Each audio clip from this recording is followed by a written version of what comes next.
right on cue. Here she is, the myth, the legend, Allie, as she connects to video and audio, both simultaneously. A miracle of multitasking, really, in a modern world. Welcome to the show. We are so happy to have you. Hi. Wow, that was a feat. How are you guys? Doing Good. great. How are you?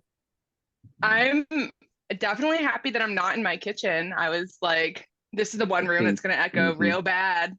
Yeah, and I So, think, and I think, and I think I could speak for Ducky on this. I think we can all relate to that. yeah. So I got the one room with like a carpet in front of Yeah, me, and I'm we're like, just happy you're here.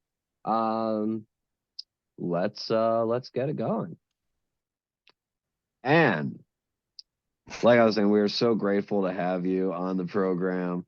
Um, just a little bit of background. Allie and I know each other through my friend Colin, better known as Prob Cause. Shout out Prob, love you, bro. Um, check out his links in the comments. Um, and yeah, we kind of became friends through Prob's Discord channel, and it kind of the nature of how Secondhand Talent evolves and how we all sort of get to network and know each other.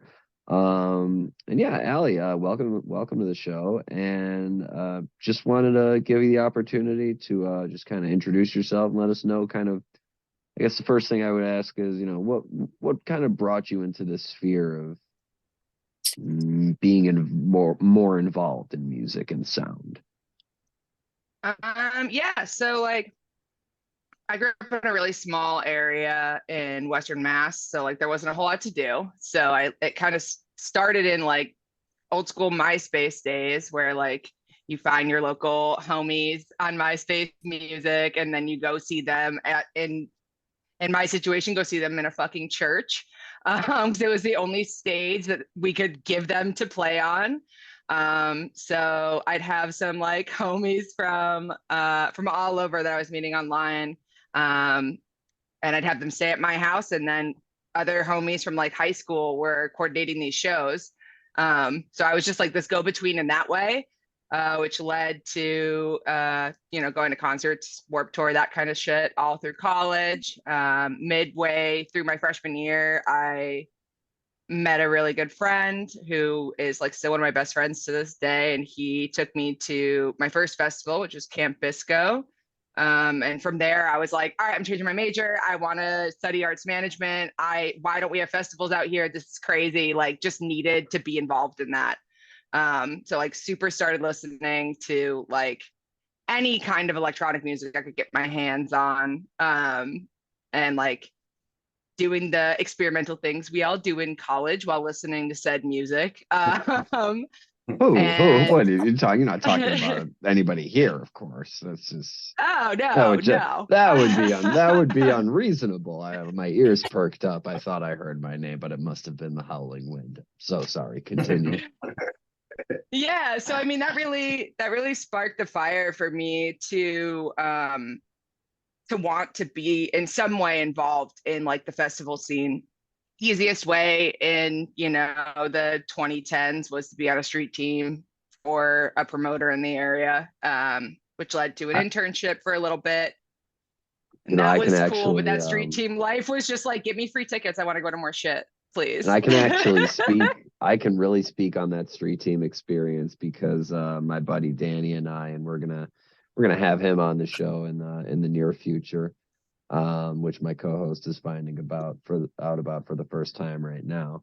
Uh, but my buddy Danny and I were on the street team run for a little while, and yeah, it definitely is what I would call a head dive or diving head first for sure into what a scene within entertainment could be like, let alone already going to like electronic EDM and like that area and skipping over like jam and like the mellowness and going right into like I Yeah, mean, basically, like let's go and promote like Avicii and Zed, and got to go to the first Mysteryland in the US for free because I promoted that. And like what am I doing? Like, I could have been doing this with, small jazz artists in my town, but no, I had to go big or go home because I wanted the tickets. So really got into like the fun side of like meeting people that way and like bonding over the music and how like especially in like the festival scene, like your neighbors become family and like you end up going to the festival with them again or like whatever, and like you would connect in some way, just because you're spending 3 days in the dirt together. And if you're not friends, then it's just going to be a smelly, not fun time every time you come It's back gonna home. be a rough time. I was gonna say, if you're not friends with your Yeah. neighbors at a festival. Yeah, man, neighbors take care of each other. So like I really kind of enjoyed that, but my major was preparing me for like nonprofits and like museums, and like bringing the arts into like the region's financial plan kind of. So like basically we were being prepped to make our county more of like an arts economy. And I was like, this Okay. is not what I want to use these skills for. Can I just do anything else? So that's how I ended up getting that internship. Because I was like, y'all are doing nothing for profit. I don't even know how like ticketing would work because all your shit is state funded. Like this isn't helping me in what I want to do when I get out of here. So I like mean, there and were that's kind of paths you like, had to kind of make. and that's kind of everybody's questions, right? Is like, what do I do next? How do I put my next best foot forward and jump in? I know Ducky had something he wanted to ask. Ducky, you were saying. Yeah, I guess I first I'll answer your question, Allie. This is Frodo Baggins. Ah, No, of the Shire. the keeper of the He should be What a smoking sweet this pipe. boy. He should be smoking this Yeah. pipe. Look at this. he's a pretty little dachshund. Oh With my tiny gosh, look legs. how little he is. Yeah, he's got tiny little legs. You do not Um, have hobbit's feet. no. Yeah, no, I did have a question actually. You were talking about going to all these shows and how that impacted what you wanted to do. Was there one show that was like that you went to that kind of was like, okay, like I definitely just like need to be involved in this. Just not even this scene or like this band or whatever, but just in this, whatever this is, this feeling, right? Like was there a show specifically that kind of prompted that? Great Um, question, actually. yeah, that's a fantastic question. I The mean, student has outgrown the master. I knew when I was at, I mean, like day 2 of that first Camp Bisco, I knew like I wanted to be like I would be going to shows like that forever and like I would be chasing that forever. But I would say actually probably my second Bisco, which was the following year, we went with a crew that we met in college and our first crew. With some of like our neighbors and shit. And that I think was really the like pivotal moment for me. Just want Yeah, to let so let go ahead. people know.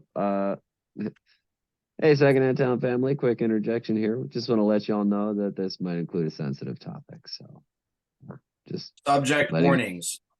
you know in advance. Go ahead, Ellie. All right.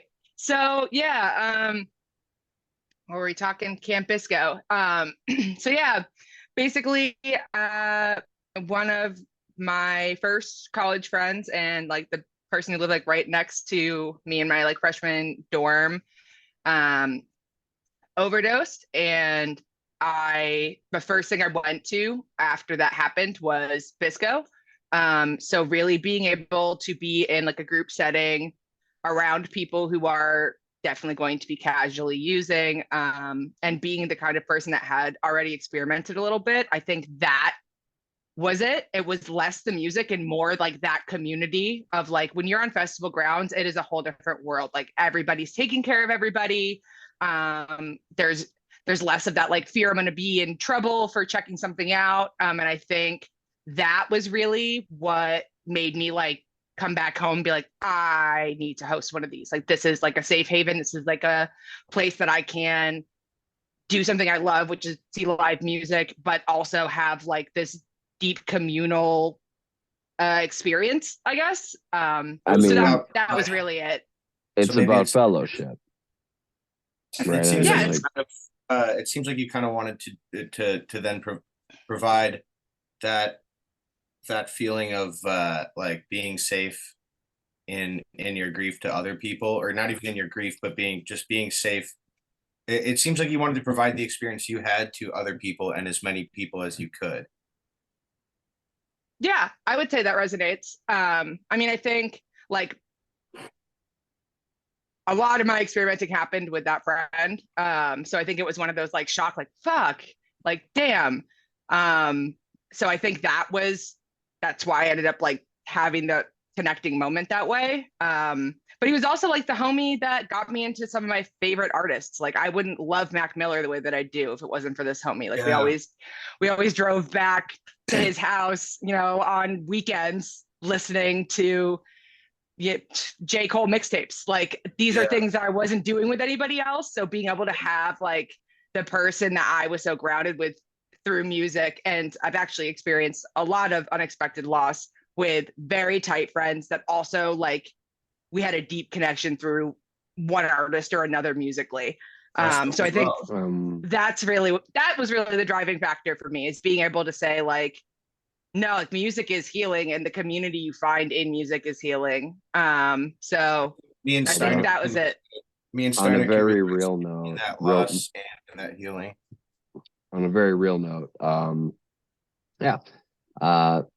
it is actually a topic that Ducky and I have broached in the series before, and it's something that it's really important to have a discussion about. I've already lost as many friends in 2023 as we have months in the year, which is nuts. And unfortunately, it doesn't seem to be a downward trend. And you're right, at a festival, you know, and I know at every show that I go to, I carry a dose of Narcan on me, just at least one, just in case. And test strips. Exactly. Test strips. Yeah. Especially at festivals. Test strips and test kits. I feel like they should be at every festival, seriously. Should be at every shout out Sunny Bunnies for helping out with everyone at Ween shows. Shout and out Live for Sunny Lolly. Bunnies. Live for Lolly. And the Wharf Rats from the Grateful Dead community.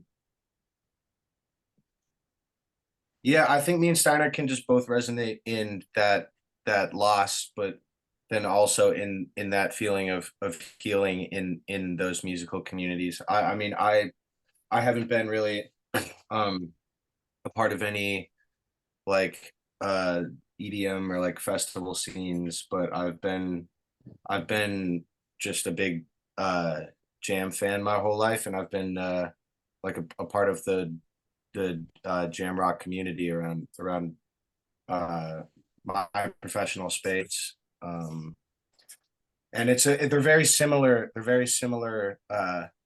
kind of they're very similar kind of models for how like the fandom works, for how the community operates. They're very similar, the electronic music scene and the jam music scene. There's lots of overlap. Both in the experimentation with psychedelic drugs, in a sense of community, in knowing you're there for the music, and that you would follow it anywhere. So yeah, I think there's a lot of connection between what you were just saying and what me and Steiner have experienced as well. And I would also say, just to kind of tie it all together, it is to be reckoned that it is brave to bring it up, because it's not easy to talk about something that there is a stigma about, and it's not easy to talk about something that, even if that stigma is an elephant in the room, Right. it's still difficult to point at it.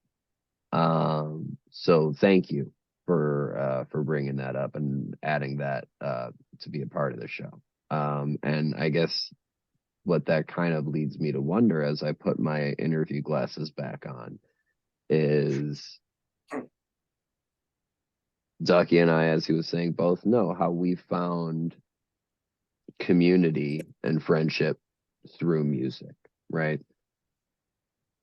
Where obviously nothing replaces loss, right? Nothing fixes loss, but you can form new bonds. You can make new friendships. You can make things last that go further. And I know that every so often something changes, something shifts, and we just find ourselves looking at things a little bit differently than before. And kind of given the scope of what we were just talking about and the gravity of it all, is there a moment that you can really hone in on and think about when things kind of changed and how you sort of went from viewing concerts to and promoting them to sort of like knowing the people who were putting them on? Like, was there ever that sort of formative moment for you? Oh, 100%. I mean, like I said, like back in like the early like MySpace days, like I had some pop punk bands stay with me that ended up actually getting signed and like are recognized all over now. So like I could say then, but like those people I don't consider friends. So I think like to be in the spot that I'm in right now, um, yeah, I mean Web3 and like this kind of community building through like Twitter and Discord. So, formative experience. Yeah, so I mean, really, it was getting into like the Web3 crypto space. My curiosity was first piqued with Prob's project Scully's. He had just started kind of talking about it a little Well, bit on Twitter. before we get to the Um, first name, let's just say who Prob is. So, Prob is how we colloquially refer to the wonderful rapper whose CDs and records are amongst that big stack that you see behind me. Um, oh is yeah, his artwork's right next to me too. I got the he's a, Moonflower insert on the wall next to me. there you go. I've got it with the record back there. Um, he's a great artist. He's a great musician. He's a great rapper. He's a great producer, and he is a great friend and a great guy. And I remember I when I met him, he was Colin. Now, and I think Allie's going to talk about this in a little bit, kind of how she met him as Prob Cause. When I met him, he was Colin, and I already knew he was really good at what he did. It was around we started performing at around the same time, and that's how we met.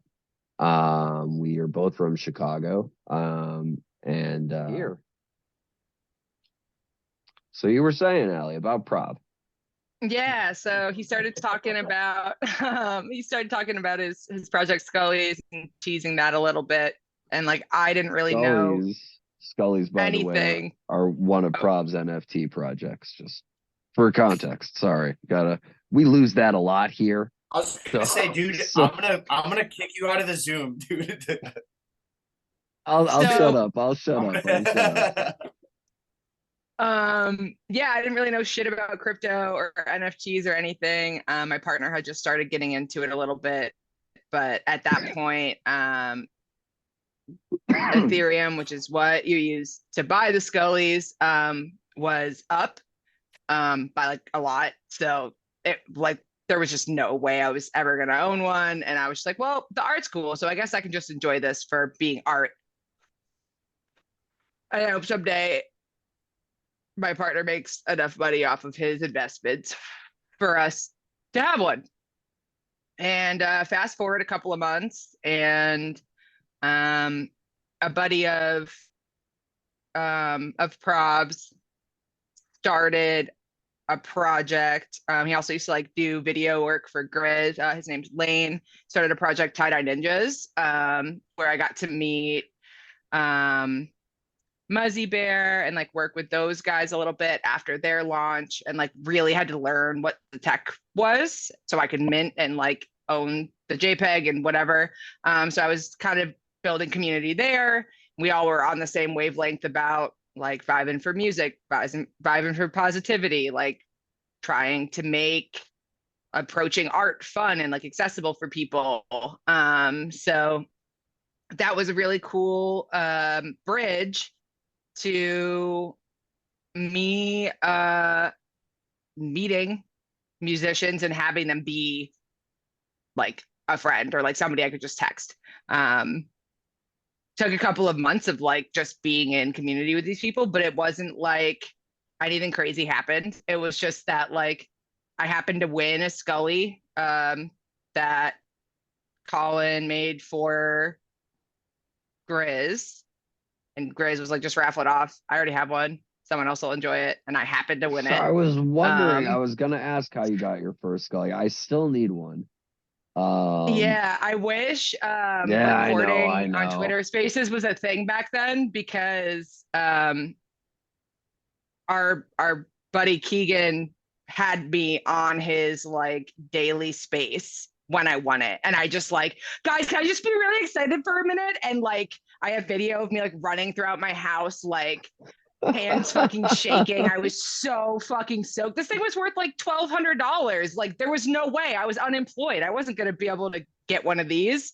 Yeah, Like for what? sure. I mean, it So it it was definitely just at so that place seems exciting. unattainable for 100%. Like to be able to all of a sudden be in this space where you're like, yesterday I didn't think like this was the stratosphere, and right now it's the floor, and Yeah, I'm only looking up.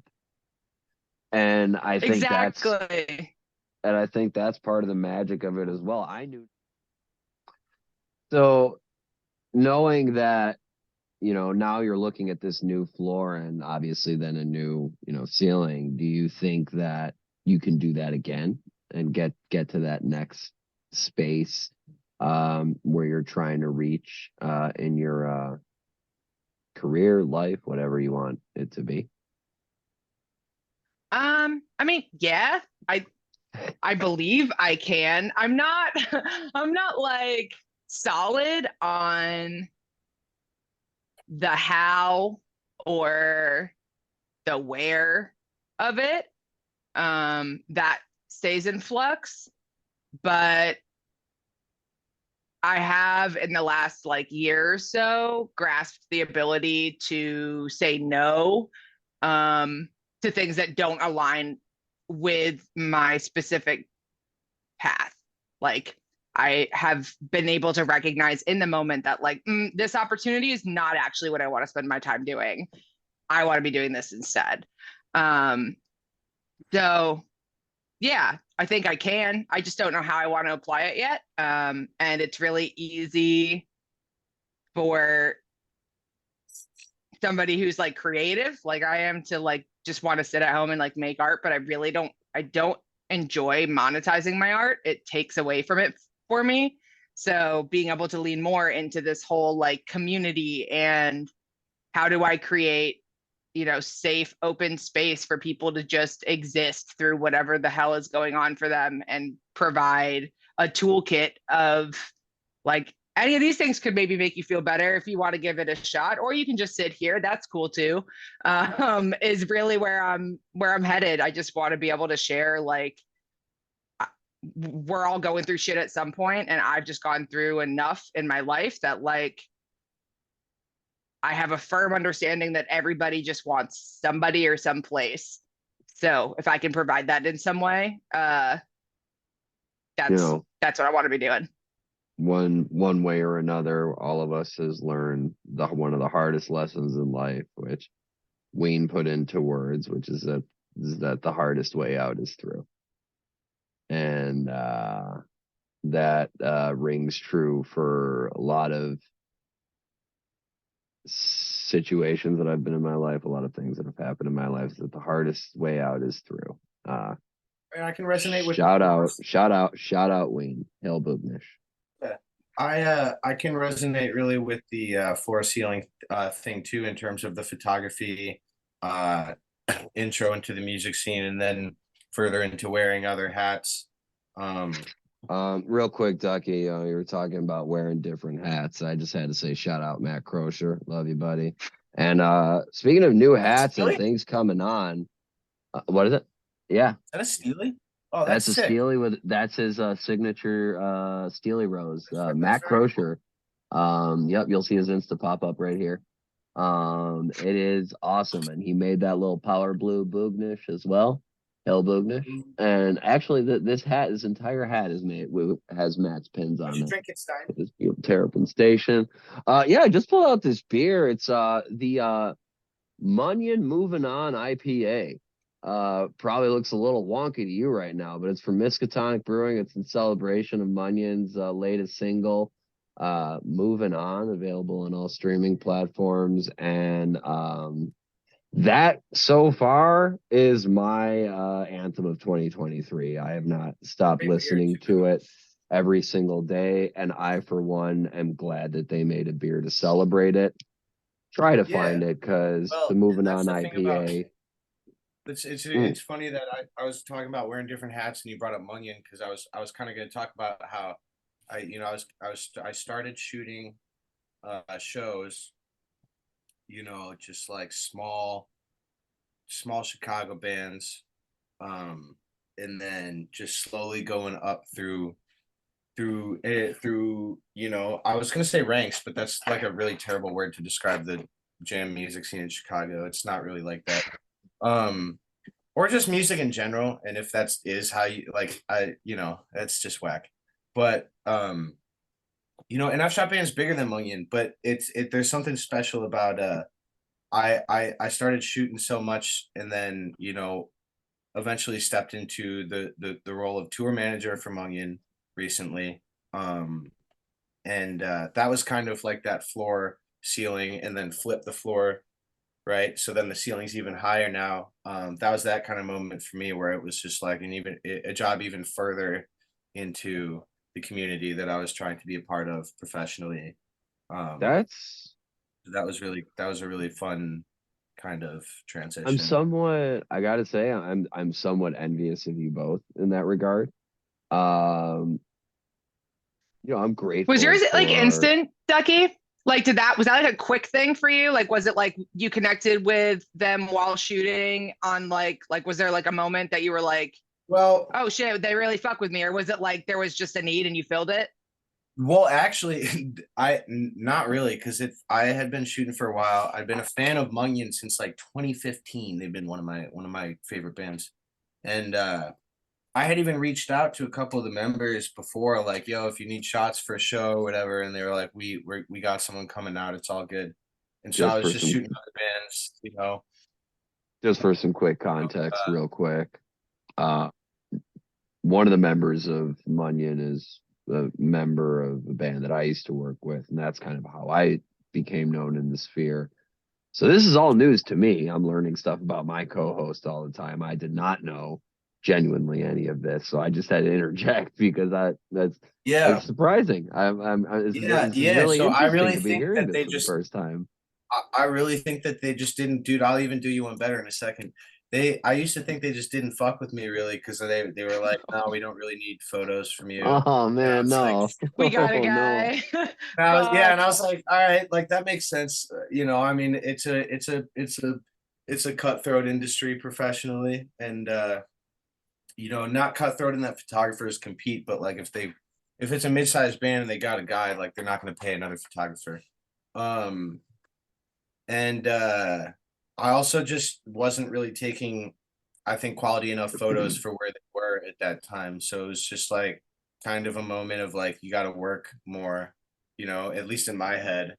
And, I shooting bands like Dogs in a Pile and Eggy and, Lotus and Spafford, and trying to break into some of the bluegrass bands too, like Yonder Mountain String Band and Railroad Earth. which is Oh, wow. That's cool. I've met them. I have signed poster by them on my fridge. That's really cool. I have a poster right back there that I drove to Colorado to see them, and then their New Year's show with Peter Rowan in Chicago I did. They're like tied with the Grateful Dead for like my favorite band of all time. I love Railroader. They're really nice guys too. They're so down to earth. Like they are just like the chillest fucking guys. So I used to work at Fresh Grass at Mass Mocha, and they headlined a couple of times. Yeah. But no, I told you I'd do you one better, dude. One time after a show, we were hanging out, or I was hanging out. We were hanging out with some folks, and Justin from Mung came along. It was actually at Mike Layton's place. It was just kind of like after a show, a couple folks were hanging out and jamming, and he was telling me how the first show I shot for them it happened, and then they asked me to come to the next one, and he had told me that the rest of the band was like, yo, should we bring out this other guy too though? And Justin was like, no, dude, like he can handle it. And so it was like, that was like, whoa, dude, like you gotta keep working, because it was almost not good enough. Like, you know what I mean? And it was like, you gotta, but they had faith, and now I'm tour managing for them. I can think of so many ways that I messed up when working with Joe's previous band before he was working with Justin. The first show I shot for them, those photos are, dude, they're terrible. If I showed those to you, they're bad, because it was the first show I was shooting with my new camera. Yeah, that's the other cool thing about it, is like it can be goofy and it can be fun, and there's good memories, and there's powerful memories and impactful ones and spiritual ones and sad ones, but it's not all. I mean, we talk about how being secondhand talent is like behind the scenes, and like it's such hard work, and it really is, but like I feel like we also don't talk about how fucking fun it is. So like it's so goddamn fun just to be there, just to be a part of it. And that kind of makes me think, Allie, about like what kind of goes into promoting as far as you've done it. And like I want to know about like your work to fun ratio. Yeah. Well, I don't really promote anymore. I don't think I've actually done any promoting out of college. I think promoting is viewed so differently through my eyes now. Being in at post-pandemic, first of all, it's changed but also from the being handbill days. It's changed from the handbill days. Just being in this ecosystem, this like crypto ecosystem, like we're all just talking about shit we like it doesn't, it's so much more natural. It doesn't have like, there's just less urgency to like sell like there is, but not in the art circles that I like put my energy towards. So I think a lot of urgency in promotion then. There was when I first got into the space, but that like not as much now. I think things kind of are like leveling out and growing again after like a kind of chaotic cycle. Like things were just like worth a lot, and there was like a bit of a crash, and now we're kind of building our way back up. But I think, I don't know, I think for me, most of my time is really spent on just showing the people who are putting in the work that it's seen and appreciated. Like, so like right now I'm between jobs. I'm not really doing anything for pay, but I was doing, for the last year and a half, I was an administrative tax assessor regionally, and like basically helping people get their car bills paid or abated. Like nothing to do with anything I actually enjoy, but paid really well, so I could do whatever the fuck I wanted in my off time. Yeah. But now that I'm not, my position was eliminated, I was laid off, and like I have told myself that I've got 7 months of unemployment coming. Use that time to figure out what I actually want to fucking do with my time in my life. Like I just turned 30 last week, and I'm like, I couldn't be more excited. I couldn't be more excited to just have like a whole new chapter in front of me where I like, what do I want to fucking do? And I think a big part of me wants to make art, but I don't want that to be my sole income by any means. And yeah, so that's kind of where I'm at now. But I do want to, on this track, while we were talking about Railroad Earth and like fresh grass, one of like the coolest moments I had being, you know, secondhand talent for a festival like that. Basically, my best friend from college who brought me to Bisco brought me on as like overhire staff for artist services. So I was mostly just like a runner with like water and snacks and whatever to restock green rooms. Yeah. But I had just moved back from Colorado. So my buddy's manager pulls me aside and was like, "You're the only person I can really trust with this. There's a band flying in from Colorado. They're called the Lil Smokies. And I need you to just be their blunt handler. So if anyone wants to be mad that they're smoking, like they have explicit permission, it's fine. And you need to tell them to just like go away or come find me." And I'm like, okay, sure. So I literally just like smoked with these fucking dudes, and their music was so good. Like Well, smokers are great. I have not fucked with bluegrass the way I fuck with them. Like, So I've seen, wow. when I went to Lightning Bug, which is one of the posters I have up here, that's I guess another Railroad Earth one. The Little Smokies played there, and Mike from Railroad Earth sat in with them for a while. And then when I shot Yonder Mountain String Band, the fiddle player they had sitting, because Allie Crawl left a while ago, the fiddle player they had sitting was the guy from the Little Smokies, and they're so cool. Yeah, They're awesome. just like so much fun. Like might as well as on all of my fucking playlists now, because that's just like I hear it and I just like remember how like fun they were, and just the fact that like I got to get paid like $30 an hour just to stand on a landing with these dudes while they smoked weed. Like, okay, sure, that works for me. Now it's probably like the most fun I think I've had like working. Yeah, that sounds tight.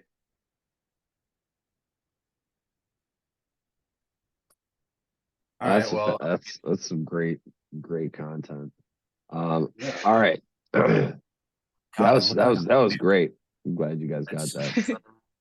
Yeah, we're at the end of our time, and I probably should go because I am getting antsy from sitting for so long. Yeah, my ADHD does not like being still. So we'll give you our goodbye. Traditional send off, which is you know, basically and just so you know, anything you want to promote, just send our way. But just, you know, kind of just like any parting thoughts, and then we'll all wave goodbye, and we'll transition back into the two of us. Sure. I mean, first, thank you guys so much for having me on and like taking interest in my life. Like y'all had no idea. Sometime. Y'all had no idea what I was doing. So it's really cool that you reached out and we're like, yeah, we want to have a conversation. So thank you. Sometime I want to see what you're doing in like 6 months. Yeah, I'm already thinking about a season 3 thing, because I know Caleb wants to do kind of like a where are we now type thing, and I think Justin wants to do one too. So we might do like a mini interview catch up episode of like people we've interviewed in the past to see like where they at today. Like 3 or 4.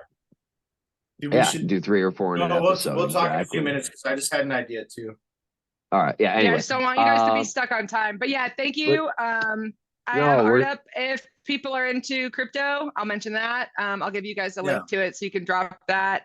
So if people are buying stuff on Ethereum, I have an open edition that's pinned on my Twitter. Send me that too. I'll pick one up. Will you say all that again if I ask if you have stuff to plug? Yeah. Okay. All right. So we are kind of running a little low on time. All right. So let's just do our. Go Ducky. I was just. All right. So we are kind of running a little lower on time. Before we do kind of our send off, do you have anything you want to plug or promote for yourself or for people you love? Yeah. So for people I love, Probcause still has an edition on Sound XYZ that just dropped.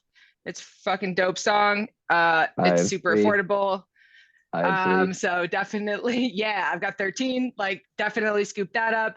I've got an open edition up right now. It's pinned on my Twitter. It's the first piece I dropped on my own smart contract. So if you do things in the crypto ecosystem, pick that up or check it out. Congrats. I'm absolutely I'm gonna check drop that another. out. I'm gonna drop Put the another links to piece, our I think, Twitter and this stuff. week.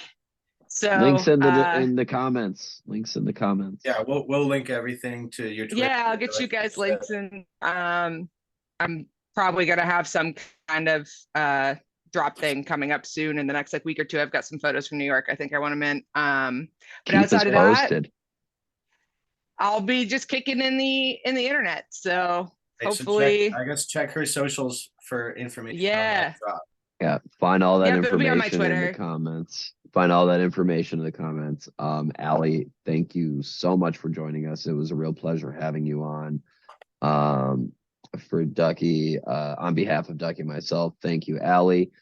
For Ducky, this is Steiner. We are Secondhand Talent. Have a good night. Love you guys.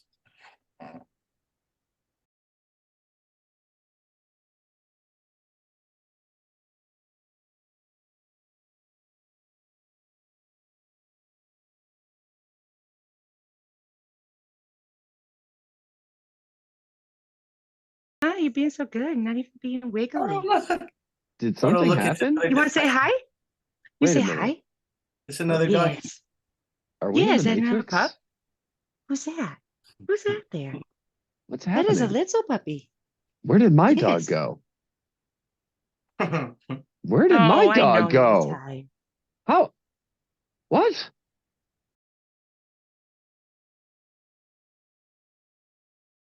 We are not yet monetized, and I don't think the early episode will get monetized.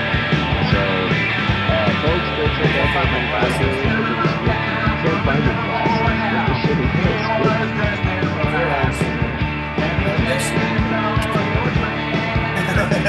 You have a match now. We like changing it up.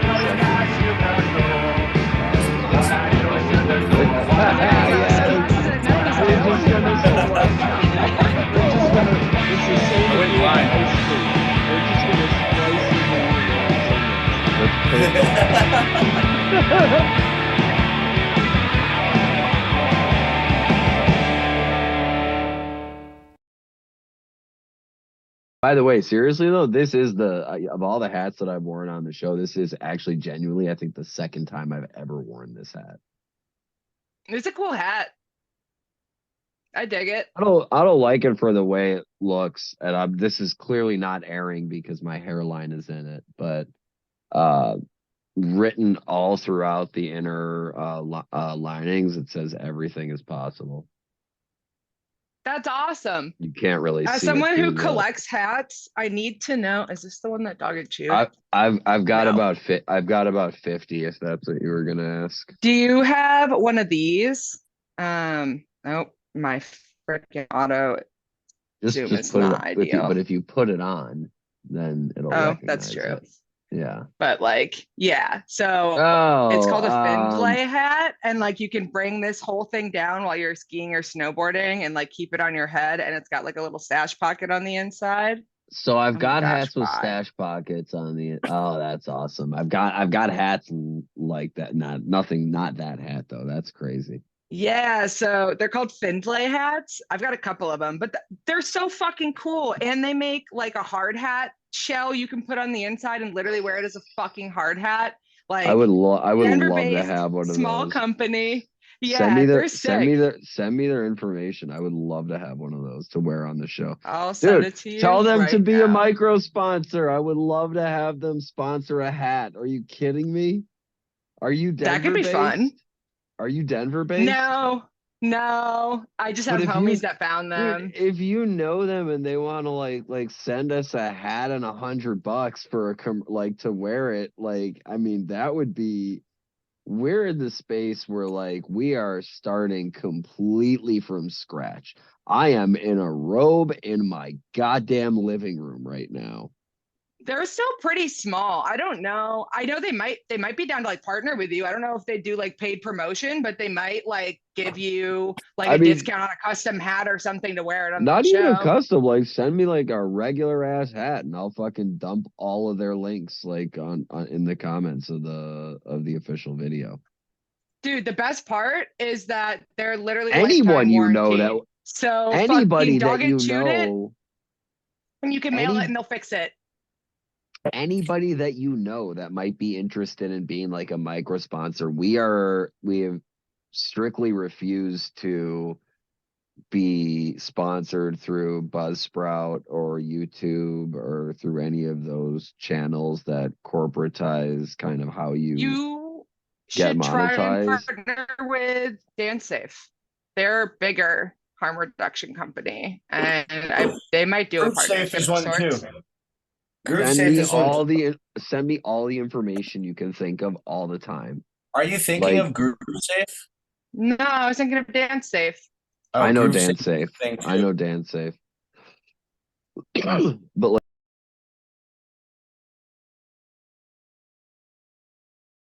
This is butter pecan, dude. This jacket ah, and the fucking hat over the bandana, dude, and the sunglasses.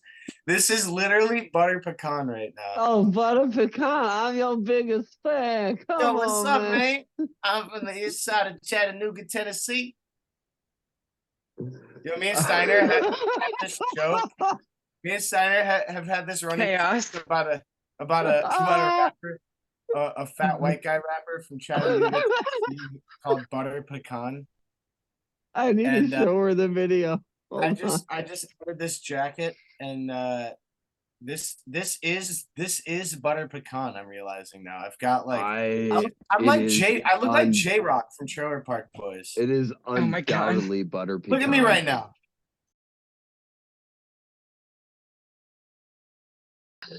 This is gonna look. I'm just after having spent the whole last 2 days editing. This is gonna look fucking ridiculous. Dude, your cuts are gonna be so annoying.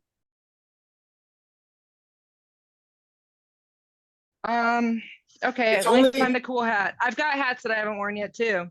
Then it makes it more obvious that it's a joke, And not it's just because someone who's like out and of it's What do his. I because have it's the for hats? and it's because it's the only thing we've got going for us right now. Hold on, I'm gonna get a different hat. Dude, I have so many hats that I could be wearing right now. What? Steiner, put on a second robe. A second robe. Oh my God. You want me to do a flashback to the Canada robe? Hold on. I'll just put Frodo in the chair with my hat on him.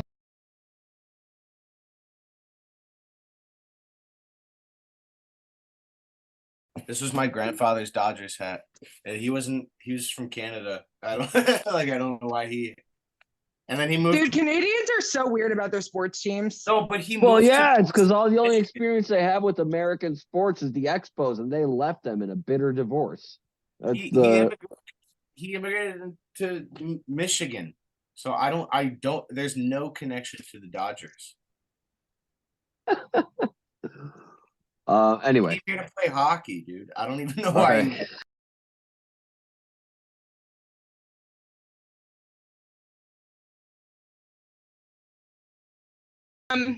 It's All right. So, hold on, before you press record again.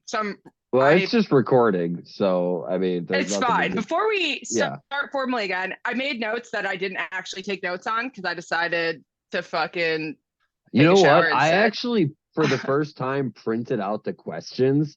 Ducky, Nice. it was like printing a set list. It felt really weird.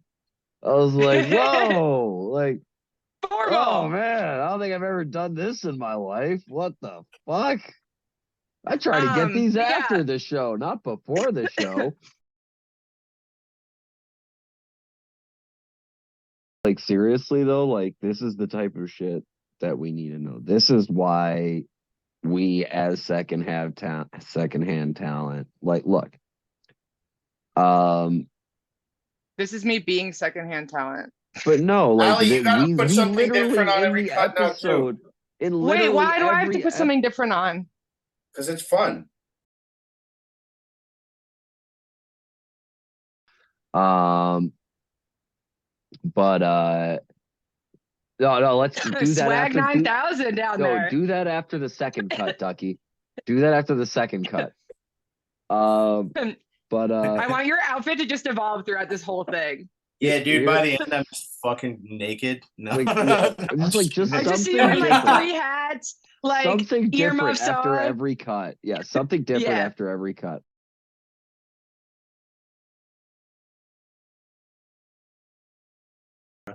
and All I right, didn't know she. and I don't mean to call him out here, but I mean during the first version of Mikanda, let's be real, I knew the lyrics better than Justin after a certain point, and that's why and that's why I would be up in front. I remember one show very well, Justin, when I was standing up at the front of the stage singing Mikanda, and you fucked up, and you were looking down at me, and you were like, "You son of a bitch, you know my song better."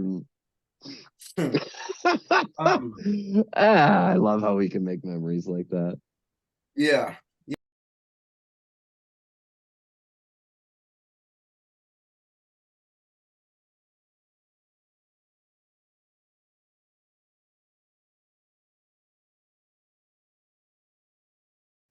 Okay, That was great good. break.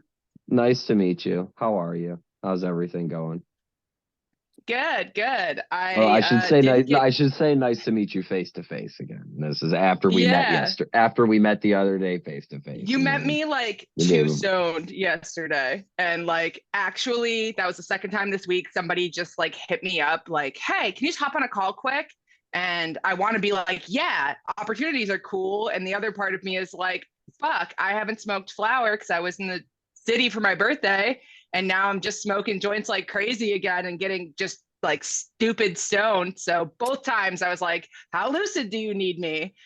Well, I mean, here's the So I'm thing: is glad that we can smoke through this shit. Like you picked Yeah, I up was your gonna bowl say, not all yesterday. that I'm lucid. like, thank fuck. we are